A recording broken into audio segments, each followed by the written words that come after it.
E aí, eu sou o Léo e vocês sabem muito bem que quando eu apareço é porque eu tenho uma teoria aqui no canal. Dessa vez, a teoria é sobre uma guerra civil em Elbaf. Isso mesmo, uma guerra dentro do país. Óbvio que nossos Mugiwaras vão ter que ter algum problema pra passar dentro desse arco, porque todo o arco de One Piece sempre vai ter uma problemática que envolve um vilão, o Luffy e uma grande confusão. Principalmente agora que a gente tá na saga final do mangá de One Piece. E bom, a teoria não é só minha, eu tomei como referência a teoria do Typical Joe lá do Twitter. Eu vou colocar o link dele aí na descrição e vou adicionar mais informações que eu acho que ele não percebeu conforme ele escreveu essa teoria, e vou adicionar bastante coisa pra essa teoria ficar bem da hora e vocês vão gostar demais. E não esquece de se inscrever no canal, tá? Pra aumentar a nossa recompensa aqui no YouTube. O YouTube não tá entregando vídeo pra muita gente, então dá like, se inscreve aqui e sem mais delongas, depois da intro, bora direto pra esse vídeo.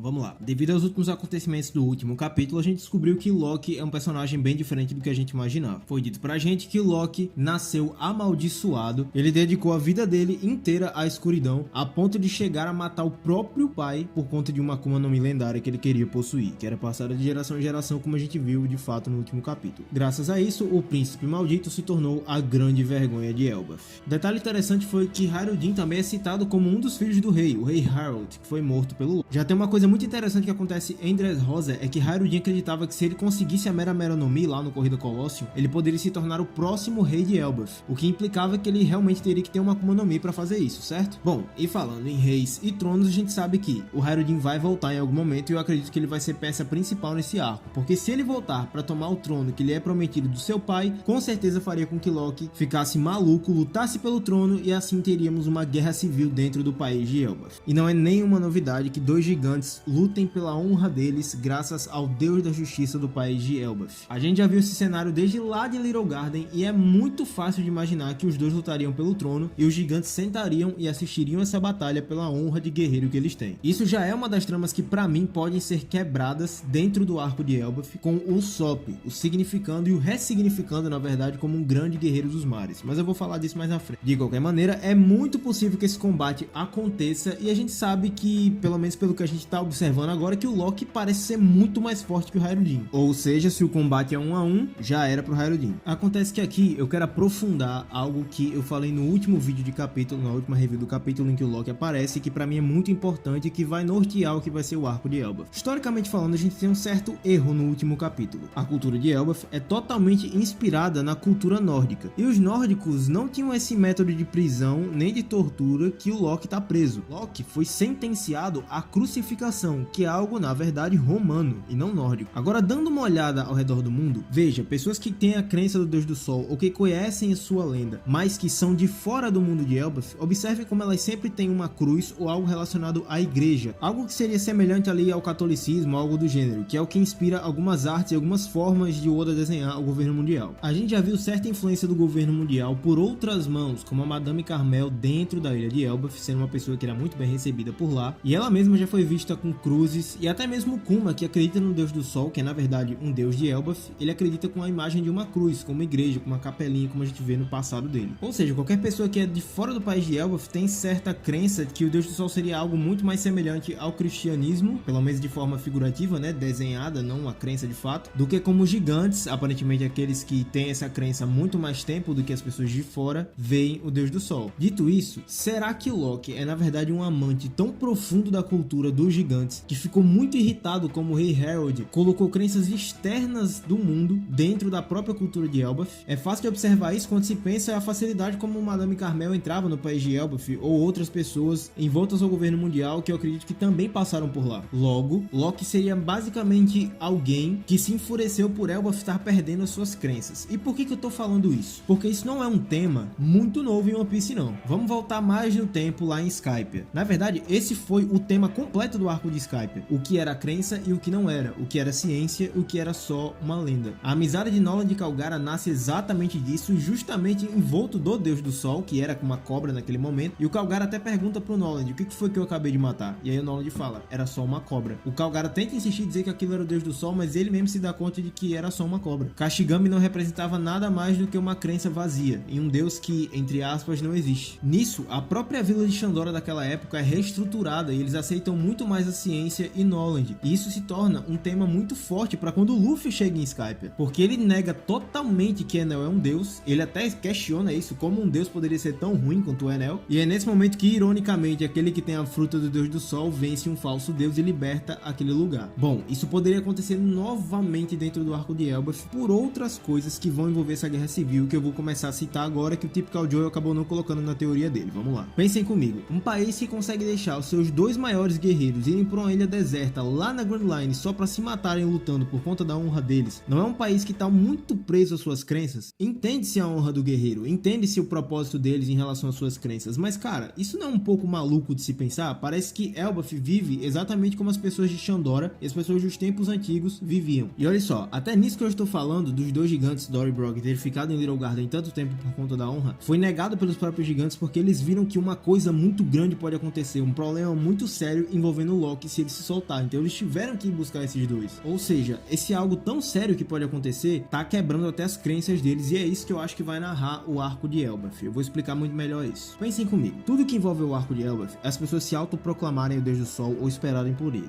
Uma fala que pra mim é muito importante, que eu falei no último review de capítulo, é que o Loki diz que ele é o Deus do Sol que vai trazer a destruição do mundo inteiro. Bom, a criança que tem a fruta do Deus do Sol que nós conhecemos, que é o Luffy, já foi profetizado que vai destruir a Ilha dos Tritões e que ele é um agente meio que destruidor do mundo. A gente sabe muito bem disso com todas as teorias que a gente tem por aí, em volta da destruição da Red Line e por aí vai. Vocês sabem do que eu tô falando. Aparentemente, o temor que os gigantes têm ao Deus do Sol é motivado pelo fato de ele ser realmente uma figura destruidora. Algo aconteceu no século perdido, ou até antes disso, em volta ao Deus do Sol e a imagem do guerreiro libertador, que faz com que todos acreditem que ele vai ser o motivador do Ragnarok. A gente sabe que Elbaf, mais uma vez, é totalmente inspirada na cultura nórdica, e o Oda não vai deixar passar a temática mais memorável da cultura nórdica, que é o Ragnarok, pra fora desse arco, né? Então, muito bem. Para os gigantes, o Deus do Sol é basicamente um deus guerreiro que vai trazer a justiça pro país de Elbaf e vai motivar o Ragnarok. Pelo menos é o que o Loki nos fez acreditar. Loki, tendo esse conflito com seu pai em relação às crenças, já que talvez o Rei Harald tenha deixado o mundo externo afetar um pouco a cultura de Elbaf, pode ter assumido para si essa figura: eu vou ser o Deus do Sol prometido e eu vou destruir o mundo. A tal escuridão que associaram a ele deve ser o fato de que ele se prendeu tanto a essa lenda de que o Deus do Sol é um guerreiro destruidor, que ele quer fazer isso como motivo de toda a sua existência. Isso é tão poderoso que vemos que a sua determinação faz com que ele tenha uma presença colossal, e o Luffy sentiu distante, muito distante dele, e foi correr até ele para ver quem era. Ok, mas então por que isso motivaria uma guerra civil, além, claro, da disputa do trono de Elbaf entre Hyrodin e Loki? Ora, se a pessoa que é de fato o Deus do Sol, como Dory e Brog acreditam, e essa pessoa é o Luffy, e ele é um cara que quer trazer paz e liberdade para o mundo, já vamos ter um conflito bem sério em relação ao que os gigantes vão acreditar. Se eles vão acreditar no Luffy, que é o tal Deus do Sol prometido de fato pela sua fruta, ou se eles vão acreditar na mentira do Loki, a antiga crença de Elbaf. Em teoria, os dois lados estão certos, porque a crença prometida do século perdido para o Deus do Sol ser um destruidor deve de fato ser real, pensando naquela teoria de que o Luffy vai destruir o mundo, e o que a Madame Charlie também viu. Mas pensando na figura do Luffy, isso é algo que não tá na cabeça dele, que de fato ele não vai querer fazer. Ou ele vai fazer, mas indiretamente, não sendo um motivo de destruição, como ele próprio quer destruir o mundo, assim como o Loki quer fazer. Essa guerra civil pode ser motivada pela crença, assim como aconteceu em Shandora. Pensem comigo, embora não seja um país fechado, Elbaf recebe um homem do mundo externo dizendo que tem uma fruta, e essa fruta é do tal Deus do Sol da lenda deles. Óbvio que o Luffy não vai dizer isso, mas vocês entenderam o que eu quis dizer. E aí, esse cara só diz que ele quer ser livre e quer ser o rei dos piratas, e não tem nada a ver com essa história de destruição, nem que ele é um deus, nem nada do gênero, certo? Então, a cultura guerreira dos gigantes, que sempre acreditou que o Deus do Sol viria como um grande guerreiro que ia destruir o mundo inteiro, causar o Ragnarok e o renascimento do mundo, seria basicamente jogado no lixo? Tudo que eles acreditaram todo esse tempo? É óbvio que não. Eu acredito que parte dos gigantes vai negar pelo seu código de honra e seu código guerreiro, eles vão negar o Luffy e não vão ser nada pacíficos quanto a isso. Mesmo que Dory e Brog sejam os caras mais respeitados daquele país e estejam insistindo que Luffy pode ser o homem que eles esperavam por todo esse tempo. E aí a gente entra num conflito muito interessante, que é o grupo do Luffy, dos gigantes e talvez até de Shanks, contra o resto da cultura dos gigantes inteira, que pode cair nas mentiras do Loki, acreditando que o Deus do Sol prometido do passado tem que trazer a destruição e o Ragnarok, e assim o Loki possa estar bem perto do trono, tirando até mesmo Hyrodin do trono que lhe é prometido. E assim teríamos um conflito perfeito para esse arco, um conflito de crenças. Teríamos um grupo entre Hyrodin, Luffy, Dory, Brog e os gigantes da tripulação do Dory e do Brog. A gente pode ter até uma participação do Shanks nessa parte do arco, contra o grupo do Loki e de todos os gigantes que acreditam nas antigas lendas e que acham que ela deve ser cumprida. Assim teríamos temos Loki quase perto de conseguir o trono que ele tanto quer e de se tornar o Deus do Sol que vai trazer a destruição do mundo como ele sempre almejou. E aqui entra a perfeição que esse arco pode se tornar, porque o Deus do Sol é um guerreiro destruidor na visão antiga das lendas, certo? Então vamos lá, será que essa honra de guerreiro é mesmo tão válida? O que é ser um guerreiro da libertação então? O Deus do Sol seria um guerreiro assim e não um guerreiro libertador que traz a liberdade? É aí que o Usopp entra. Luffy e o Usopp teriam um papel incrível de ressignificar o que é um guerreiro para a cultura dos gigantes guerreiros, os caras que criaram essa ideia e essa imagem do que é ser um verdadeiro guerreiro. Isso seria muito foda apreciar, porque o Usopp não só se provaria como um homem pacificador e um grande pirata, como também se provaria como um grande guerreiro dentro do país dos guerreiros. E Luffy e o Usopp colocariam Harudin no trono de Elbaf e seriam consagrados como de fato o guerreiro da libertação, o Luffy, e o Usopp um grande guerreiro que ensinou até mesmo os gigantes o que é ser um guerreiro de verdade. Isso seria sensacional. Sabe por quê? Eu vou falar bem resumidamente isso aqui. Vocês acham que uma pessoa covarde é uma pessoa que foge de uma batalha pelo amor à sua vida? Ou uma pessoa que sabendo que tem diversas pessoas que o amam, pularia para uma batalha cega só por conta de uma honra que no fim das contas não vale de absolutamente nada? A vida é mais importante que a honra ou a honra é mais importante que a vida? Aqui teríamos um debate sensacional no arco de Elbaf. Sinceramente, se o Ace, por exemplo, não fosse tão orgulhoso e não tivesse parado naquele momento, nenhuma daquelas pessoas que tanto o amavam estariam sofrendo até hoje pela sua perda. Isso é algo que o Oda pode trazer de forma belíssima dentro desse arco, justamente na figura do mentiroso covarde, na nossa opinião, entre aspas, que é o Usopp. E no fim, como eu citei Knowledge e Kalgara e o arco de Skype aqui, pelo amor de Deus, é o arco mais importante da história de One Piece, eu gostaria de cravar a ideia de que a fruta que o Loki tanto quer da destruição do mundo é a fruta da serpente vermelha, a fruta de Jormungandr.